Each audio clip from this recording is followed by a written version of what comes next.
Hello दोस्तों, स्वागत है आपका एक फिर से नए वीडियो पर। देखते हैं साधारण ब्याज से संबंधित कुछ ऐसे प्रश्न जो कि अक्सर एग्जाम में पूछा जाता है और देखने में टफ लगता है, लेकिन आसानी से कर लेते हैं इस क्वेश्चन को। तो आइए देखते हैं पहला क्वेश्चन। साधारण ब्याज की कितने प्रतिशत वार्षिक दर से कोई धन 15 वर्ष में 4 गुना हो जाएगा। तो मान लीजिए कि पी कितना है, एक्स है, तो ए कितना हो जाएगा, आपसे कह रहा है कि 4 गुना हो जाए। तो 4 गुना तो एस आई कितना हो जाएगा, तो हम जानते हैं कि 4 माइनस 4x माइनस 1x, तो 3x मिल जाएगा हमको यहाँ पे सीधे सीधे। समय कितना कह रहा है, तो टी कह रहा है 15 वर्ष में। अब तो आप समझ गए होंगे कैसे लगाएंगे इसको। तो कह रहे 15 वर्ष में 4 गुना हो जाए। दर पूछ रहा है आपसे, यानी कि आर आपसे पूछा जा रहा है। जितना सब दिया है ऐसे उतार लीजिए। उसके बाद देखिए आर का फार्मूला लगाइए। आर इक्वल टू होता है S I multiply 100 by P into T. Simply इस फार्मूले का यूज कीजिए तो आर आपको सीधे सीधे मिल जाएगा। R equal to S I कितना है, 3x है, 100 से मल्टीप्लाई करेंगे, बाई पी कितना है, तो ये है आपका x, और मल्टीप्लाई टाइम कितना है, तो 15 वर्ष दिया हुआ है। x से x कट जाएगा, 3 पचे 15 कट जाएगा। अब 5 से इसको काटेंगे तो 5 दूनी 10, तो ये आ गया आपका 20।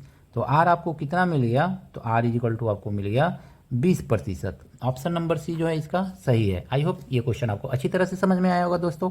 आइए देखते हैं नेक्स्ट क्वेश्चन। लाइक भी करते जाइएगा दोस्तों ताकि थोड़ा सा अच्छा। देखिए दोस्तों, अगला क्वेश्चन है कोई धन साधारण ब्याज पर 3 वर्ष में 690, 5 वर्ष में 750 हो जाता है। 3 वर्ष में कितना हो रहा है, तो 690 हो रहा है। 5 वर्ष में कितना हो रहा है, 750 हो रहा है। तो 2 वर्ष का मूलधन, 2 वर्ष का साधारण ब्याज, तो लिखेंगे 2 वर्ष का एसआई निकाल लीजिए। 2 वर्ष का एसआई कितना होगा, तो 2 वर्ष का एसआई निकालने के लिए हम 5 वर्ष का जो मूलधन मिश्रधन है उसमें से 3 वर्ष के मिश्रधन को माइनस कर देंगे। तो हमको कितना मिलेगा ये, तो हमको मिल जाएगा 60 रुपया। इतना मिल गया 2 वर्ष का। तो 2 वर्ष का एसआई जो है 60 रुपया है। तो 3 वर्ष का कितना होगा, तो 3 वर्ष का, यहाँ पे 3 वर्ष में हो जाता है ना, तो 3 वर्ष का एसआई सीधे सीधे लिख लीजिए। तो एसआई कितना होगा, तो 2 वर्ष का 60 रुपया, तो 1 वर्ष का 30 रुपया, तो 3 वर्ष का 90 रुपया होगा।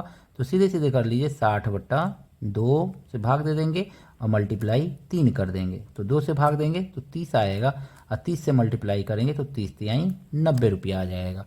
अब आपसे पूछ रहा है ना कि मूलधन क्या है, तो मूलधन निकालेंगे। तो मूलधन इक्वल टू होता क्या है, तो मूलधन इक्वल टू 3 वर्ष का मिश्रधन कितना है, 690 रुपया, और माइनस कितना ब्याज मिला हुआ है, तो 90 रुपया आपको ब्याज मिला हुआ है। इसको सॉल्व करेंगे तो कितना आ जाएगा, 600 रुपया आ जाएगा। ये आपका मूलधन है।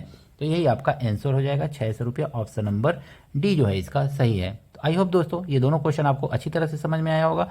इसी तरह के और प्रश्नों के लिए चैनल को सब्सक्राइब कीजिए, लाइक कीजिए।